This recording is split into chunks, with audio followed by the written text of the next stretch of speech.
দর্শক এখানে যারা উপস্থিত রয়েছেন তারা বলছেন যে তাদের যে সড়ক অবরোধটি সেটা আসলে শান্তিপূর্ণ ছিল, কিন্তু পুলিশ আসলে অতর্কিত হয়ে তাদের একটু লাঠিচার্জ করে। আমরা এখানে দেখছি যে বেশ কয়েকজন আসলে আহত হয়েছেন।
আমরা কোনো স্থায়ী না আবেদন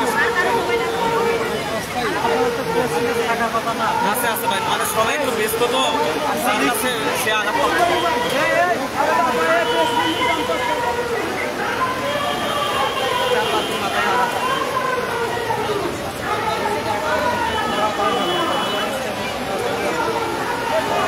ভাই একটু কথা বলবেন ডেলি ক্যাম্পাস থেকে আপনাদের ইয়েতে আজ পাইছি ব্যবসায় বলবেন যে কী হয়েছে, কি চাচ্ছে কাছ থেকে বলতে ভালো সামডিবেসটা নাই। ধন্যবাদ সাংবাদিক ভাই। তো আপনারা অবগত আছেন চাকরিতে আবেদনের বয়স 12 থেকে 13 বছর যাবৎ চলমান। তো আমরা ফেসি সরকার প্রথমে অংশ নিয়েছি যে আমরা আবেদনের সুযোগ পাবো। এখন এই সরকারের প্রথম যে কমিশন জনপ্রশাসন সংস্কার কমিশন, আমরা যখন যমুনার সামনে শান্তিপূর্ণ অবস্থান নেই, তারপরে সেই সময়ে জনপ্রশাসন সংস্কার কমিশন গঠনের এটা এই সরকারের প্রথম কমিশন। তারা আমাদের আবেদনটা সুপারিশ করে 35 পুরুষদের এবং মেয়েদের 37। এখন গেজেট হওয়ার সময় 32 হয়, ফলে যারা আমরা ভুক্তভোগী আমরা সেখান থেকে বৈষম্যের শিকার হই, আমরা কোনো প্রকার লাভবান হই না। এখন আমরা এই আন্দোলনটা চলমান রেখেছি যে আমাদের জন্য আবেদনের সুযোগ দেয়। এখন আমরা শুনতেছি গতকালকে যুগান্তর নিউজের মাধ্যমে যে 33 করা আছে।